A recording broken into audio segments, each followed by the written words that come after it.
much about nuclear does not make sense that there is no simple way to wrap one's head around it.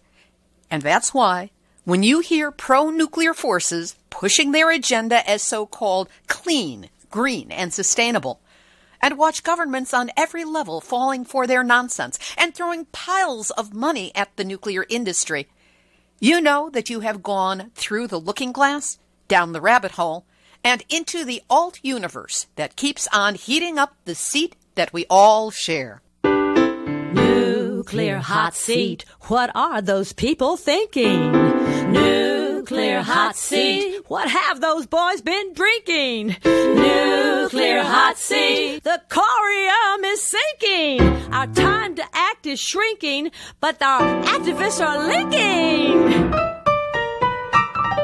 Nuclear hot seat, it's the bomb.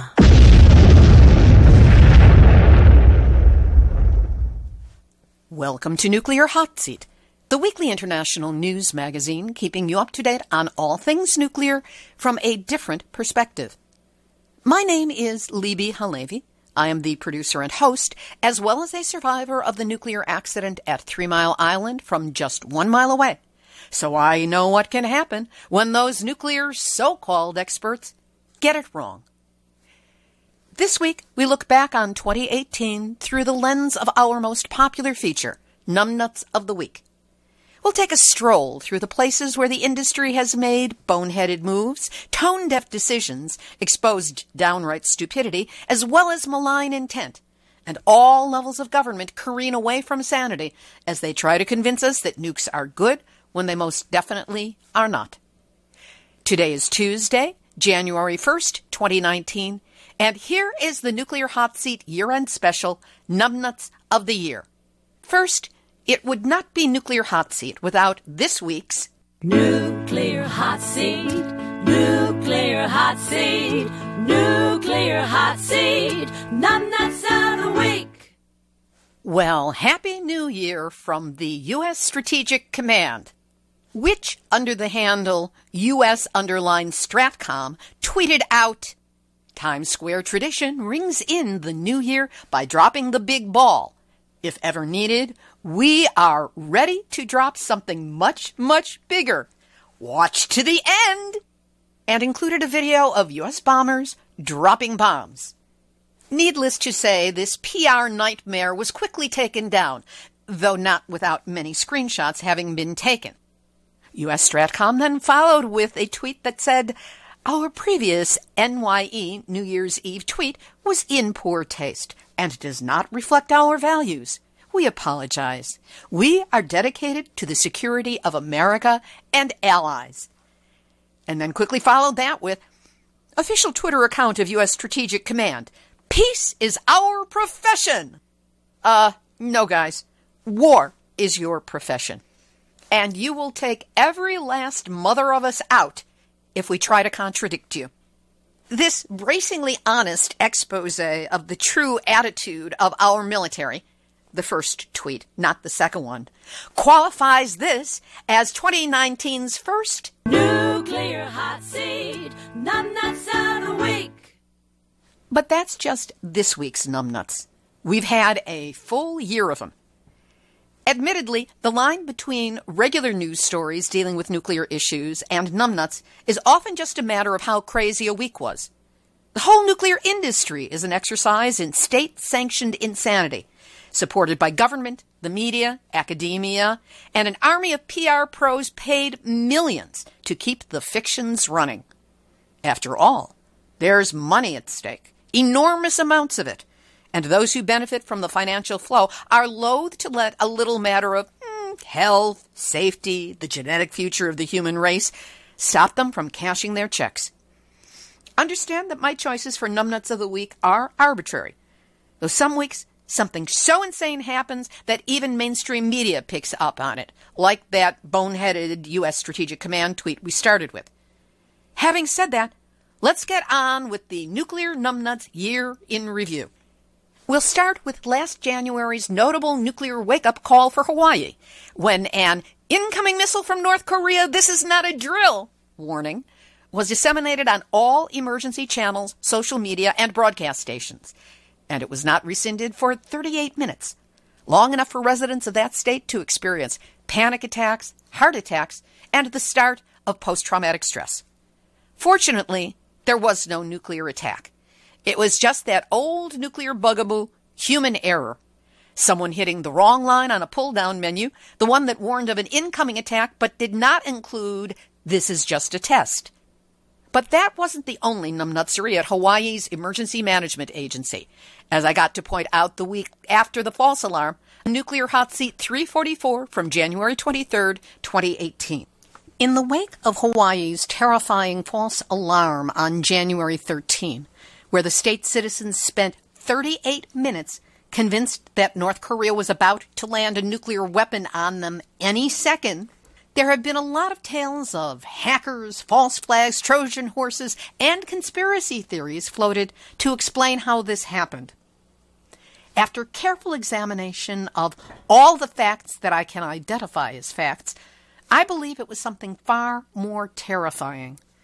Gross government incompetence, bad management, lackadaisical attitudes, and antiquated computer pull-down menus.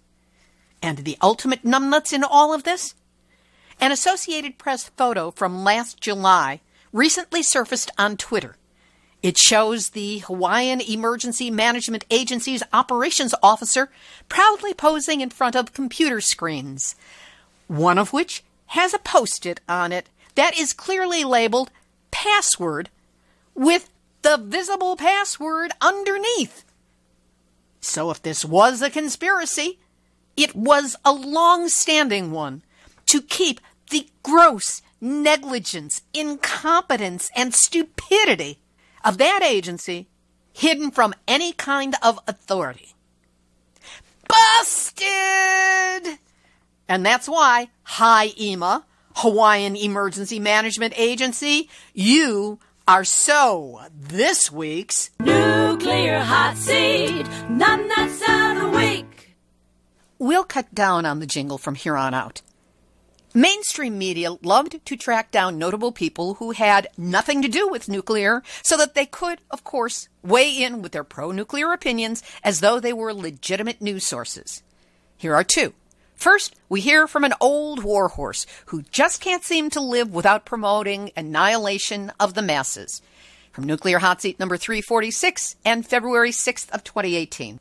This is evil numbnuts. Henry Kissinger, that old warmongering warhorse who was Secretary of State under President Richard Nixon and the mastermind behind the secret bombing of Cambodia during the Vietnam War, as well as several other massacres, has weighed in on the current political climate to declare that a nuclear first strike against North Korea is tempting. That's the word he used, tempting. Tempting? Dude, when you're watching your weight because of the clogged arteries in your heart, a fine French pastry for dessert is tempting. Spending too much money on some inessential luxury that catches your eye is tempting. But incinerating a country and its people with a nuclear first strike is something you find tempting? At what devil do you still worship? This 94-year-old icon of awfulness warns that the U.S. must now choose between preemptive military action or increasingly tighter sanctions. And we all know that sanctions are much less fun than the big bang and fireball you get from lobbing nuclear weapons on the country of Kim Jong-un. In an interview in the UK's Daily Mail, Kissinger said that the temptation to launch a preemptive strike on North Korea, quote, is strong and the argument rational. Who the hell is this man, this war criminal, to call the decision to commit nuclear war rational? The article also stated that there are fears that Kim Jong-un is plotting a major military parade on February 8, the day before South Korea holds the opening ceremony for its Winter Olympic Games. Ooh, parade. Scary. There could be clowns in the parade. No, wait, that's just Kissinger and the current administration he's aiding and abetting down the path to a nuclear endgame. There's so much more that could be said about this, but one major question remains. Why are we still even listening to or talking about or to Henry Kissinger as having credibility as anything other than a decrepit old man whose only joy in life seems to be in watching others die before he does? If his temptations are followed through on, we may all be signing off together, because you just know damn well that Kim Jong-un will not face nuclear Armageddon alone. He will do his best to take the rest of us with him. And that's why, Henry Kissinger, lover of death with blood on your hands, you and your temptation to commit nuclear war are this week's Numnutz of the Week. Religious so-called leaders, who are really just the incompetent offspring of other religious leaders, also pushed their way to have their nuclear say. Nuclear Hotseat 352 from March 20th. The late evangelist Billy Graham's daughter, Anne Graham Lotz, has said that God will punish America's immorality with a nuclear strike because we deserve it. Isn't that special? Lotz says she believes severe judgment is coming and has partly begun. And I'm talking about something like a nuclear strike, something major that would be a game changer for America because we are so defiant and rebellious and idolatrous and immoral, and we know better. You know, evangelicals want the world to end rather than be disappointed in their expectation of it happening. But, lady, you can keep the ultimate justification of your lives and your beliefs away from anything that's going to end the rest of our lives. And whatever happened to Christian charity, love, turn the other cheek, thou shalt not kill? So if you want some nuclear revenge, why don't you just go build yourself a nice little resort home on the Hanford Reservation or in North St. Louis or close to 3 Mile Island? Because with you calling for a nuclear strike just as a wee little bit of revenge on just the sinners, you are genuinely and certifiably this week's Numnutz of the Week. Japan has a vested interest in indulging in nuclear numbnutsery. Not only is the wreckage of the Fukushima Daiichi nuclear reactors still continuing to leak radioactive water into the ocean, but the contamination of the surrounding towns, mountains, and even areas at great distance from the site of this ongoing disaster, like Tokyo, are impossible to clean up. Thus, it's no surprise that Japan dominated last year's Numnutz of the Week and has been working overtime to normalize the world's perception of Fukushima as being safe because, you know, the Radioactive Tokyo Olympics in 2020. One major battlefield is food. Japan doesn't like it when a country takes a stand against Fukushima food products. This from Nuclear Hot Seat number 356 on April 17. WTO. WTF! The World Trade Organization has issued a ruling accusing South Korea of violating trade regulations by banning imports of seafood from Japan's Fukushima prefecture ever since the triple meltdown in 2011. Japan filed a complaint with the World Trade Organization against South Korea in 2015, claiming the ban was not based on scientific grounds. But when faced with South Korea's desire for scientific grounds, meaning they wanted to require all Japanese exporters of marine products to submit certificates of inspection if small amounts of radioactive cesium or iodine are detected.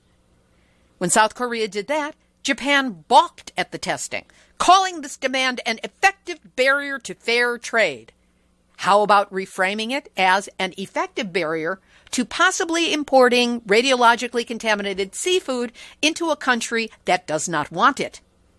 On February 22nd of this year, the WTO's Kangaroo Court dispute settlement panel said South Korea's ban was, quote, inconsistent with the global trade body's rules against arbitrarily or unjustifiably discriminating against another country, and recommended that South Korea take corrective action, meaning do it their way, and remove the ban.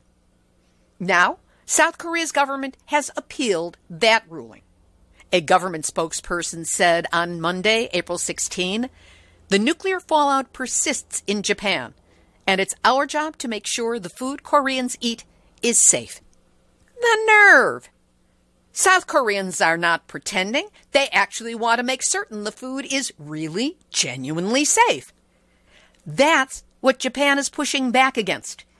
Anything that impugns their smoke and mirrors of safety leading up to the 2020 Radioactive Tokyo Olympics.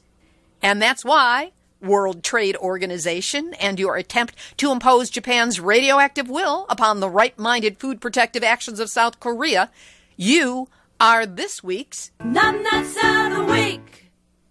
2 weeks later, Numnutz had this update.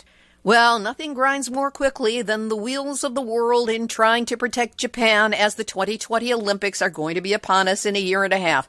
Because, yep, you got it, the World Trade Organization says, no, you're going to sit there, you're going to import your irradiated seafood from Fukushima and 7 adjacent prefectures, and you're not leaving the table until you do. Now the question becomes, is there going to be round 3 in these negotiations? As South Korea, now becoming a highly praised peacemaker in the world for its recent negotiations with North Korea, is going to stand for Japan saying you must buy what you believe is radiation-tainted seafood. Japan just won't let it go. And that's why Government of Japan, World Trade Organization, you guys are once again this week's Numnutz of the Week. Then there's the propaganda positioning Fukushima food as good. 3 numbnuts illustrate that point. The first from episode 384 on February 20th. Fukushima Prefecture is once again harvesting and shipping green laver seaweed as a food product. You may be familiar with them as those very thin, salty, crisp squares of seaweed that health-minded people eat instead of potato chips.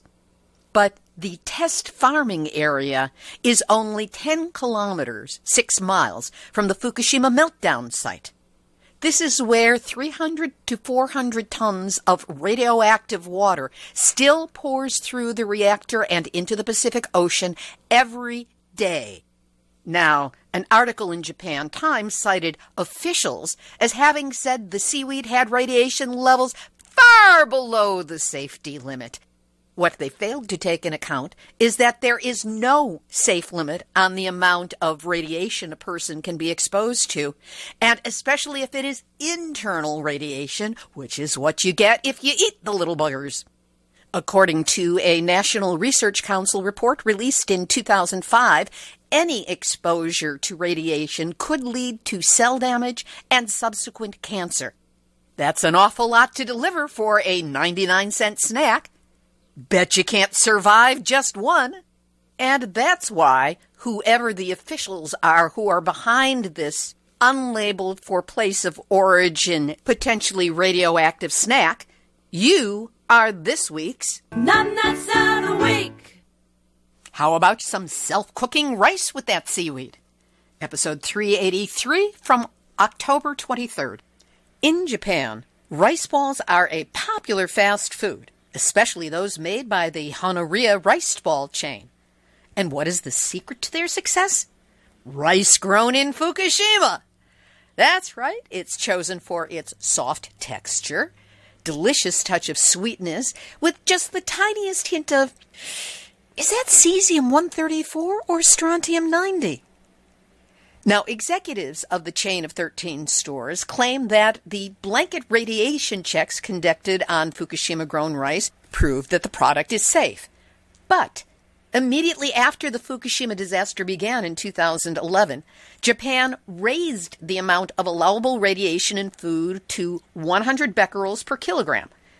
In some cases, to make the bags of rice pass inspection, Radioactive rice from Fukushima was mixed with non-radioactive rice from elsewhere, the combination dropping radiation levels in the bag to below the 100 becquerels per kilogram limit. Really sneaky. Now, is that the case here? There is no way to tell. But for those who say, there are no ill effects from eating Fukushima food, remember that we're not talking about a sudden case of indigestion after a snack. Internal radiation dose is more dangerous than external. Cancers and other illnesses can take 10, 20, 30 years or more to show up. Cause and effect may be separated by time, but there is still a direct connection. So are you still planning to attend the Radioactive Tokyo Olympics in 2020? And while there, are you planning to nosh on Honoria rice balls? Then you and the parent company of Honoria, JR East Food Business Company, are this week's Numnutz of the Week. Food is also a perfect propaganda medium when placed correctly. This from December 18, episode 391. Japan's Olympics minister says he hopes Fukushima Prefecture can host preliminary rounds of baseball and softball at the 2020 Tokyo Olympics Games. Yes, that's right. Let's expose all the international elite athletes, all of them young and currently in excellent health, to untold amounts of radiation in the soil, the dust, the air, the pollen, the food, and the water.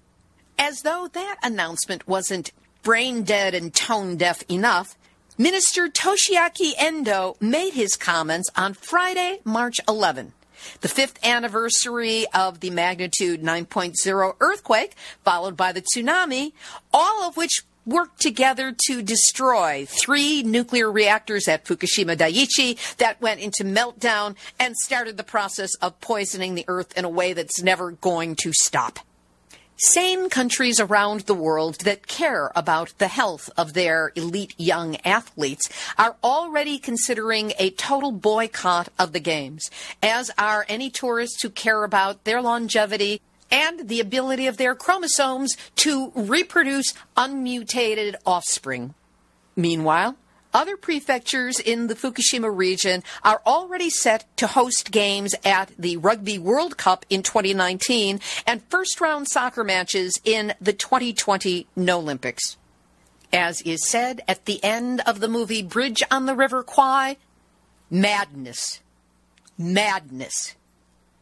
And that's why Toshiaki Endo and anybody who gets behind the 2020 Olympics in Tokyo are this week's Numnutz of the Week. We are rapidly coming up on 2020 when Prime Minister Shinzo Abe's lies to the International Olympics Committee comes home to roost with the Radioactive Tokyo Olympics. That's when they're supposed to take place. You want to hear in Numnutz? Here's just one sample from episode number 342, January 9, 2018. TEPCO. Is there no end to your numnutsery? Fukushima's power operator is now hoping to double the number of visitors to its tsunami-ravaged facilities by 2020 and is seeking to use the Olympic spotlight to clean up the region's image. Not the region, just the image. They're accepting requests for tours of the radioactive area from groups of local residents. Oh, just what they need, more radiation. Embassy officials and school students. Children are more vulnerable to radiation than adults. It is not, however, accepting requests from individuals, possibly because one of them might turn out to be me. According to Takahiro Kimoto, a TEPCO official, our objective is not to send a message saying it's safe, it's secure. It's more important for us to have people watch what's really going on without a prejudiced eye. The inspections will help revitalize the region and reduce reputational damage. Reputational damage, not environmental human genetic DNA damage. Despite the fact that they admit that levels of radiation in areas around the 3 melted-down reactors remain extremely high, Fukushima will stage Olympic baseball and softball matches as part of Japan's effort to regenerate the area. But Daisuke Hirose, a plant official, said, As the initial stages of decommissioning the plant draw to a close, the biggest challenge is a protracted battle against high radiation. And yet, TEPCO is planning to double the number of visitors to the site to 20,000 by 2020. Isn't that alliterative? Isn't that numbnuts? And that's why TEPCO, yet again for a record-breaking number of times, you are this week's Numnutz of the Week. That was almost exactly 1 year ago. Since then, we have learned that, yes, Fukushima will be the site of baseball and softball games. World-class surfers will compete for the first time off the beach at Chiba, which is one of the areas of the ocean that has been considered too contaminated by radiation for fishing. Elite athletes will be housed in the J Village, originally the National Soccer Training Center in Fukushima Prefecture that, after March 11, 2011, became housing for those who worked on the Fukushima Daiichi nuclear disaster for 7 years. Makes you wonder what kind of radioactive particles might have been dragged in on shoes or clothing and might still be lurking in the corners, eh? But wait, there's more. The Olympic torch relay will begin in Fukushima on March 26, 2020. And as we've just learned as this episode is being recorded, to further the illusion that Fukushima is safe and there's nothing to fear from all that nasty radiation, the Olympic torches will be made out of recycled aluminum from temporary housing in Fukushima, which people are being forced out of to be forced back into their homes in order to create the illusion that these radioactive towns the government wants them to return to are safe. It's really convoluted. Japan, with its partner in nuclear crimes, TEPCO, is also laying down a smokescreen to make it appear that all is well in Fukushima itself, so no one need be concerned about them forcing former residents to move back, putting the children and thus the future generations at risk from radiation. Here's another example from Nuclear Hotseat 374 on August 21st. On Sunday, August 18, Haragama-Obama Beach in Soma City, Fukushima Prefecture, was opened to the public. A ritual was held to pray for safety before the beach was officially declared open, which seems like a good idea considering its proximity to the Fukushima Daiichi nuclear facility and all of that becquerel-laden water that TEPCO wants to dump into the Pacific. 4 beaches in Fukushima Prefecture have reopened since the disaster, but the remaining 14 beaches remain closed in the aftermath of the nuclear accident. And local officials have decided some of them will remain closed permanently. So if there's no danger, why are 14 beaches closed and possibly remaining closed permanently? And you know this is all about the image of Japan in advance of the Tokyo Olympics. And that's why, whatever powers that be in Japan decided to open up that beach, you are this week's Numnutz of the Week. Japan and TEPCO can't forget doing whatever it takes to get those tourists with their tourist dollars and yen and euros and all the rest into the country for the Olympics. From Nuclear Hotseat 351, March 13, 2018. TEPCO. Is there no end to your numbnutsery? Fukushima's power operator is now hoping to double the number of visitors to its tsunami-ravaged facilities by 2020 and is seeking to use the Olympic spotlight to clean up the region's image. Not the region, just the image. They're accepting requests for tours of the radioactive area from groups of local residents. Oh, just what they need, more radiation. Embassy officials, and school students. Children are more vulnerable to radiation than adults. It is not, however, accepting requests from individuals, possibly because one of them might turn out to be me. According to Takahiro Kimoto, a TEPCO official, our objective is not to send a message saying, it's safe, it's secure. It's more important for us to have people watch what's really going on without a prejudiced eye. The inspections will help revitalize the region and reduce reputational damage. Reputational damage, not environmental human genetic DNA damage. Despite the fact that they admit that levels of radiation in areas around the 3 melted-down reactors remain extremely high, Fukushima will stage Olympic baseball and softball matches as part of Japan's effort to regenerate the area. But Daisuke Hirose, a plant official, said, as the initial stages of decommissioning the plant draw to a close, the biggest challenge is a protracted battle against high radiation. And yet, TEPCO is planning to double the number of visitors to the site to 20,000 by 2020. Isn't that alliterative? Isn't that Numnutz? And that's why TEPCO, yet again for a record-breaking number of times, you are this week's Nuclear Hot Seat, Numnutz of the Week. As for those tourists, they're pretty numbnuts themselves. In a bid to rebuild its tourism industry, travel firms in Japan have been offering trips to towns in Fukushima Prefecture, the area most affected by the 2011 9.1 magnitude earthquake and resulting tsunami, and of course, the lingering nuclear disaster at Fukushima Daiichi. But now, 26 warning signs simply stating no entry have been placed along a stretch of National Road 114, which connects Fukushima and Namie. Why, you might ask? Tourists have been getting out of their cars and posing for selfies inside the Fukushima nuclear disaster zone, ignoring radiation warnings, so they have to actually be told, don't do it. No word if they get off with a warning, a ticket, or a radiation exposure badge. And that's why you stupid tourists in Fukushima for being there in the first place, let alone getting out of your cars with all that radiation. You are this week's Numnutz of the Week. We'll continue with Numnutz of the Year in just a moment. But first, someone recently said to me, did you know that Nuclear Hotseat is the world's longest continuously running weekly program devoted exclusively to nuclear issues? I hadn't thought about it in those terms, but as the show is now in its 8th year, to the best of my knowledge, that statement is accurate. Then I was asked, how do you do it? And I replied as the Beatles might, with a little help from my friends.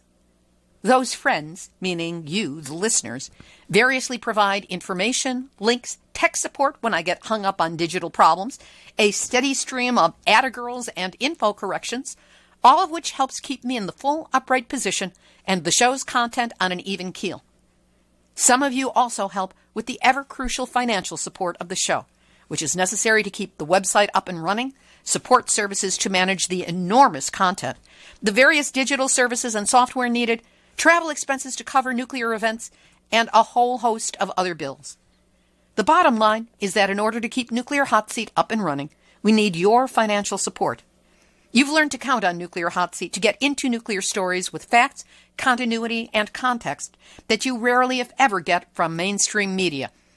If having this information every week helps you understand what's going on nuclear-wise, we need your help to keep doing it. Don't think, wow, that's a great idea. Someone should do that, or maybe I'll do that sometime. Help us right now to keep bringing you the nuclear stories that matter every week. You can make a donation of any size by going to nuclearhotseat.com and clicking on the big red donate button. And for those of you who want to make a big difference on a budget, help us out a little at a time. On the website, there's a big green donate button that allows you to quickly set up a recurring donation of just $5 a month, the same as a cup of really good coffee. Please do what you can to help Nuclear Hotseat keep going as we search out and share the nuclear information that helps you understand things that the nuclear industry would rather you not know about. Whatever you can do to help, you have my gratitude. Back to Nuclear Hotseat's Numnutz of the Year special. The United States has its own brand of nuclear insanity. Let's start with some of our so-called protective agencies. As a stand-up comedian might say, take the NRC. Please. From Nuclear Hotseat 350 on March 16, 2018. When last week's winter storm bomb cyclone Riley barreled down on New England, bringing with it massive flooding and killer winds, did the Nuclear Regulatory Agency take the prudent path and preemptively shut down the Pilgrim Nuclear Power Station in Plymouth, Massachusetts, at the foot of Cape Cod? Don't be ridiculous! Not only did they not shut down Pilgrim, which the NRC readily admits is one of the 3 worst-run nuclear reactors in the country, and that experienced a dangerous forced shutdown during January's winter Hurricane Grayson. But the NRC went MIA, leaving behind a recorded message saying, "The NRC is closed for inclement weather." So let's get this straight. The regulators were called on account of rain, but the dangerous substandard nuclear reactor wasn't?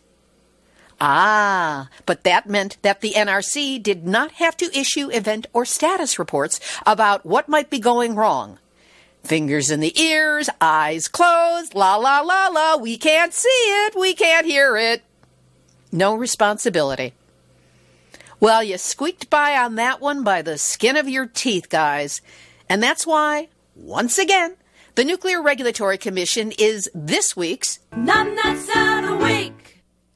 The NRC also did not shut down Pilgrim in advance of a forced shutdown during Winter Storm Grayson, and realized that in the event of a nuclear emergency during a winter storm or hurricane, access would be impeded and evacuation of the area would be impossible due to storm conditions. But hey, they're so confident of the worst-run nuclear reactor in the country, they're letting owner-operator Entergy get away with murder. And hopefully that's just a metaphor. From episode number 369, on July 17, Entergy Corporation, the slumlord owners of Pilgrim Nuclear Power Station in Plymouth, Massachusetts, is looking to eliminate the 10-mile emergency planning zone around the reactor less than a year after it powers down for the final time, shrinking the radius under Entergy's protection to its property line. Because, of course, we all know that when radiation spews out from spent fuel pools or elsewhere, that they always look at the fence line and go, "Oops, can't cross that. It wouldn't be nice." The facility is on track to permanently shut down by June 1st, 2019, and Entergy submitted its request to the Nuclear Regulatory Commission for an exemption to begin, wait for it, April 1st, 2020. That's right, April Fool's Day. It's a joke, right? Right? Tell me it's a joke. And what are Entergy's said reasons for wanting such an exclusion from emergency planning? They say the requirements are expensive and unnecessary. Well, thanks for letting the people on the Cape and in Plymouth and in Boston and potentially all up and down the eastern seaboard know that they and their lives and their health and their safety just don't matter because, hey, Entergy shareholders must be given their pound of flesh even if it's radioactive. And that's why, Entergy, you scummy corporation, you are this week's Numnutz of the Week. Then there's the Department of Energy. When there was enormous community pushback against the opening of the so-called wildlife preserve surrounding a nuclear Superfund site at Rocky Flats outside of Boulder, Colorado, DOE understood the problem and knew exactly what to do. Not. Episode 371 from July 31st.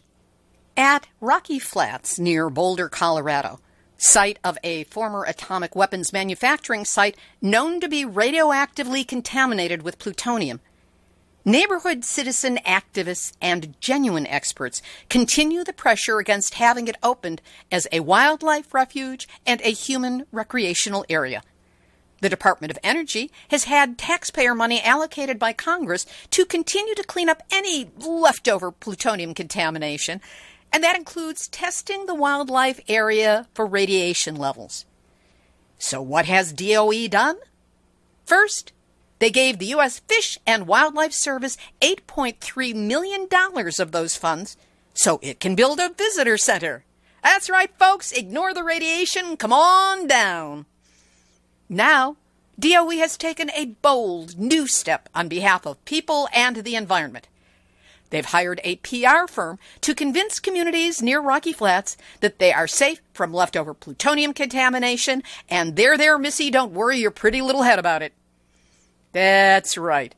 Instead of using taxpayer money to actually fully test the former buffer zone turned refuge land to ensure that it is truly safe in all areas that the public will access to frolic upon, they've hired the PR firm Daniel J. Edelman of Chicago at $400,000 for 1 year, just 1 year, to trumpet their agenda. Hey, DOE, if the area is genuinely safe, like you say, why not apply that money to testing to prove its safety? You wouldn't need a PR firm then. You would need to spend that $400,000 if you've done your job correctly in the first place. If nothing is wrong at Rocky Flats and everything is A-OK, why spend all that money to spin it? Or maybe, is there something you don't want us to know, don't want us to look at? Like all the information local resident activists have discovered about contamination levels, plutonium in the dust that does not respect fences and wafts over into high-end housing developments just across the street? Hey, DOE, what are you trying to hide with this PR campaign? And what in the world makes you think it's money well spent when even local mainstream media, thank you former classmate of mine, Rick Salinger of CBS Denver, are on to your shenanigans? Our tax dollars at work. Not. All of which is why Department of Energy and all your little spin doctors at the PR firm Daniel J. Edelman of Chicago, you are this week's Numnutz of the Week. DOE also understands the importance of truth in advertising and has been using words to subvert public concern about highly radioactive nuclear waste. On June 12, episode 364, we learned this. What's in a name? As Shakespeare said, as Shakespeare wrote, a rose by any other name would smell as sweet, and the stink of nuclear will not go away no matter what we call it.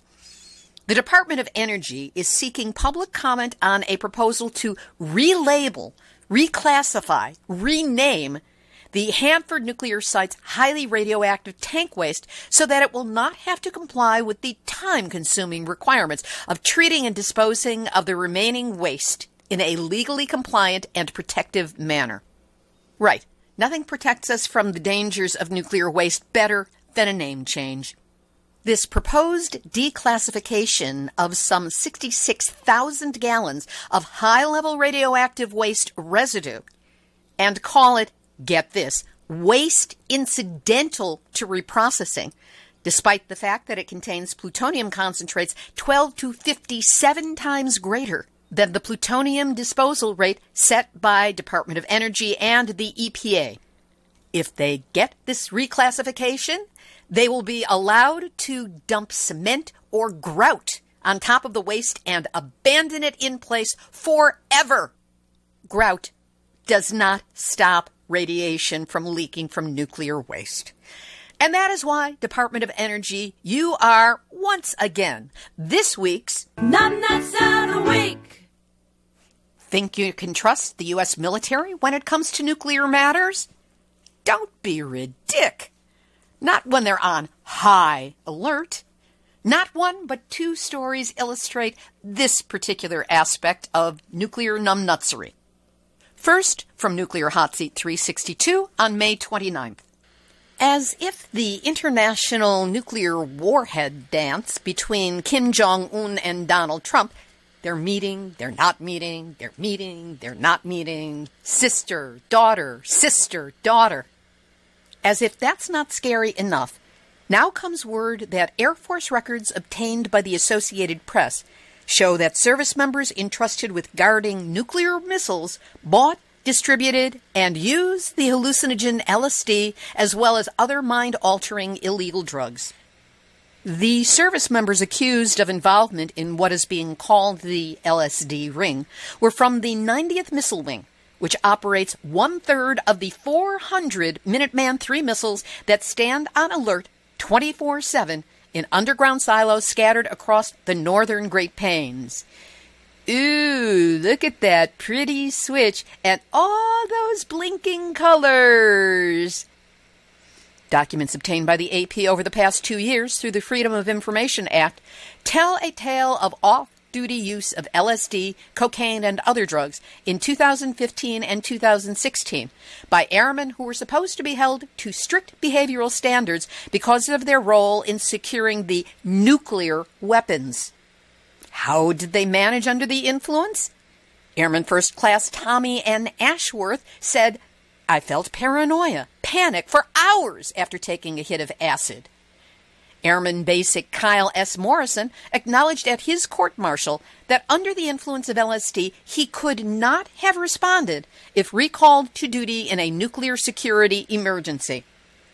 And one airman was quoted as exclaiming mid-trip, "I'm dying," followed by, "When is this going to end?" Others said they enjoyed the drug, but still, you're in charge of nuclear weapons. That's no time to be hippie tripping out, guys. And even if you did do it off hours, have you never heard of a flashback? LSD had been showing up so infrequently in drug tests across the military that in December of 2006, the Pentagon eliminated LSD screening from standard drug testing procedures. Well, you sure got that one wrong. And for deja vu all over again, here's a real nuclear flashback from November 13 and episode number 386. 14 sailors from the nuclear reactor department of the aircraft carrier Ronald Reagan faced disciplinary action in connection with LSD abuse. This was confirmed by Navy officials earlier this week. The charges include using, possessing, and trafficking in the drug from January to February of this year. Can't you just see them in the nuclear reactor department? Oh, wow, man, look at those blinking lights. I wonder what this one does. Beep! Can you say human error? And that's this week's Numnutz of the Week. Now, this has been very USA-centric and Japan-centric, but the rest of the world is not without its own numbnutsery. In the United Kingdom, they are burying high-level radioactive waste under national parks and dumping radioactive mud only 3 miles off the coast of Cardiff in Wales. In France, they're still trying to run nukes despite learning that replacement parts from French manufacturer Areva are defective. They fail. You don't want failing parts in a nuclear reactor, but hey, they're French. They shrug and they move on. Sorry, Hervé. The good news in the world is that the United Nations has passed a treaty for the abolition of nuclear weapons, as spearheaded by the International Campaign for the Abolition of Nuclear Weapons. They did it. They're getting it approved by countries around the world. So why, tell me, why is Japan, the one country that has experienced the terror of nuclear bombs being used against them, refusing to sign the ICAN treaty or even consider it? And then there's the nuclear industry's own push to get approval for small modular reactors, the little tinker toys, and Lego-like nuclear reactors of the future, with unproven technology, no working models, no proof that they will work, too long a timeline before they can even be put online, let alone doing anything, ultimately, to help with global warming. It's not a possibility. All you have to do is crunch the numbers, which we've done with Arnie Gunderson of Fairwinds Energy Education several times. Most notably, on Nuclear Hotseat number 338 from December 13, 2017.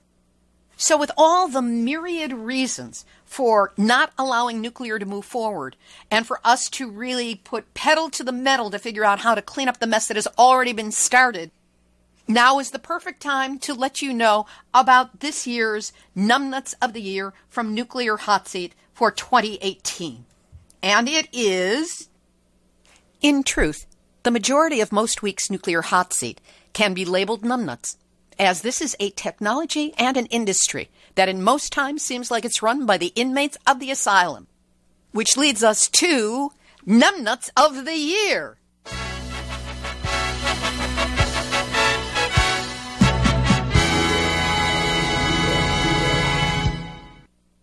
American government on all levels.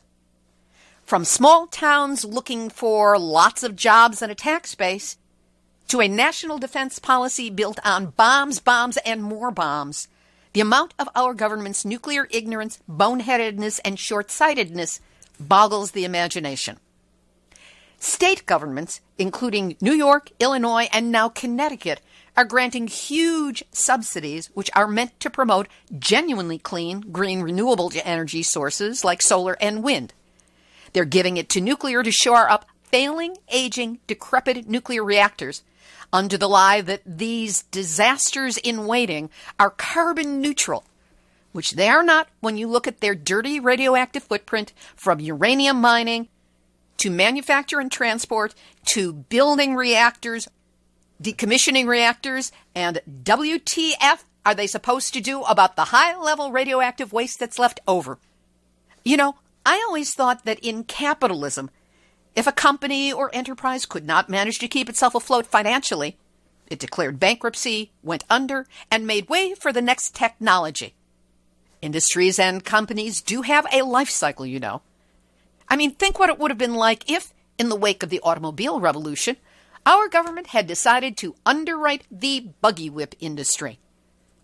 That's what they're doing here.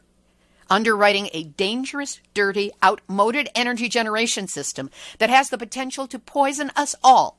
Doesn't even need a big accident, just a regular allowable releases, thanks NRC, of radiation into the air and groundwater, to say nothing of the risk of terrorists going into the spent fuel pool or things just degrading into, gee, sorry, didn't want to do that, but, well, we'll all just have to live with it, or not. Nationally, the Trump administration has been a nuclear disaster in the making on all fronts. Just a few examples. High-level radioactive waste, expensive and dangerous to store? Rename it low-level waste and treat it accordingly. Damn the science and full speed ahead. And that's what they're attempting to do. No room for more waste in the one underground facility in the country meant for low-level waste? The WIP site, Waste Isolation Pilot Plant near Carlsbad? Reconfigure how space is measured and keep cramming it in. Uranium mining not profitable because there's an international glut of the stuff?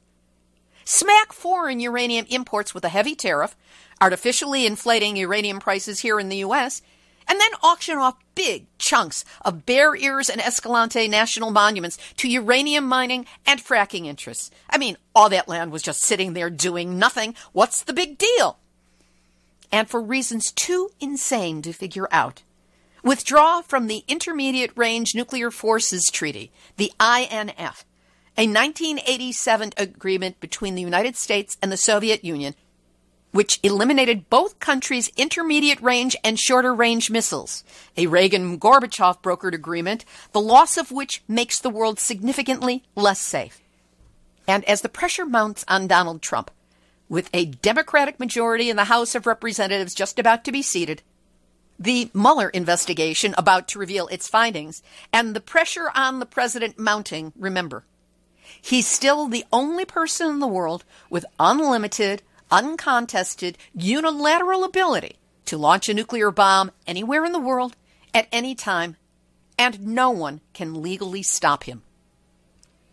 In truth, as I said in the beginning, the entire nuclear industry is numbnuts. And it keeps painting us into a tighter and tighter corner, pretending they have solutions, when thus far all they have are more and greater and longer-lasting problems. And the steps that could be taken to lessen the dangers and start the process of turning things around are not only not taken, they are blocked by forces that think more of the bottom line and shareholder benefits than the future.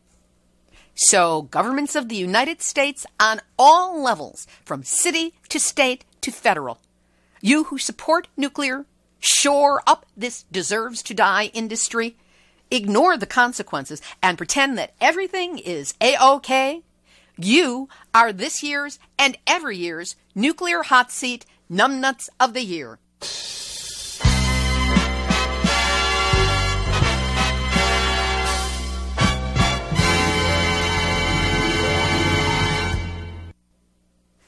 This has been Nuclear Hot Seat's year-end special, Numnutz of the Year, for Tuesday, January 1st, 2019.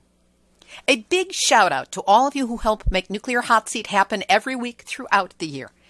Information sources Hervé Courtois, Sean Arkwright, and Christina McPherson of nuclear-news.net. The mystery woman or man, nobody knows for certain, who posts at miningawareness.wordpress.com.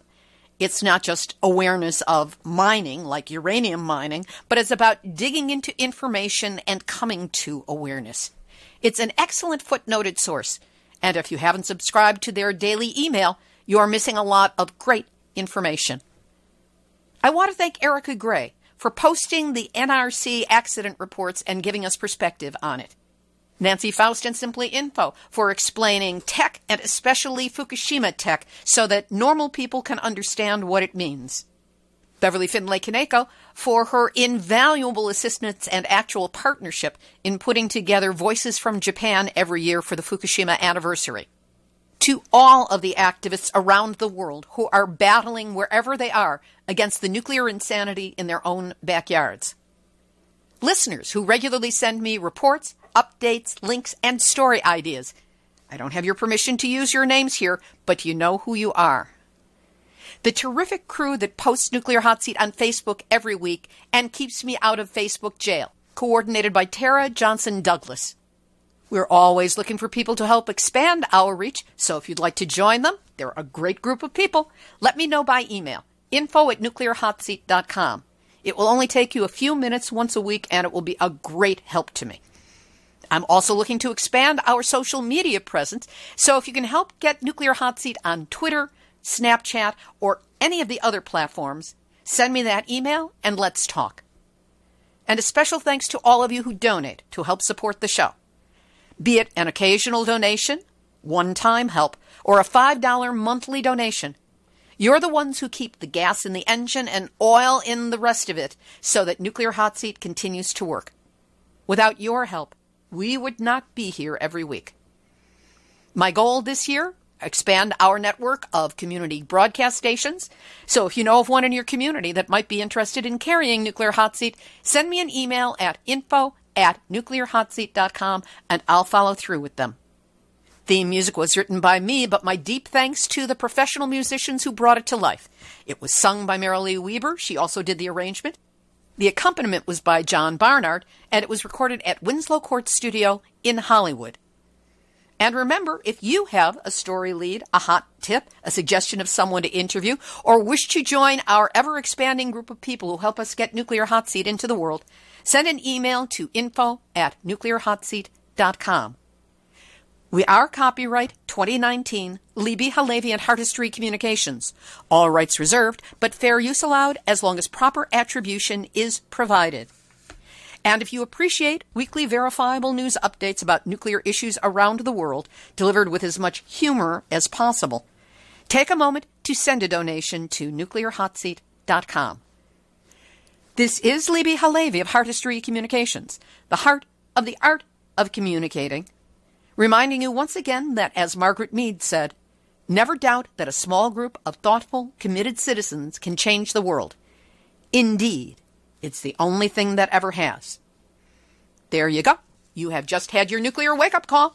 So do not go back to sleep, because we are all in the Nuclear Hot Seat. Nuclear Hot Seat. What are those people thinking? Nuclear Hot Seat. What have those boys been drinking? Nuclear Hot Seat. The corium is sinking. Our time to act is shrinking, but our activists are linking. Nuclear Hot Seat. It's the bomb.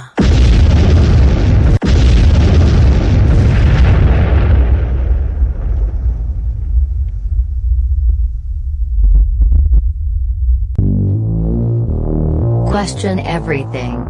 Intelligent radio for intelligent people. UCY.tv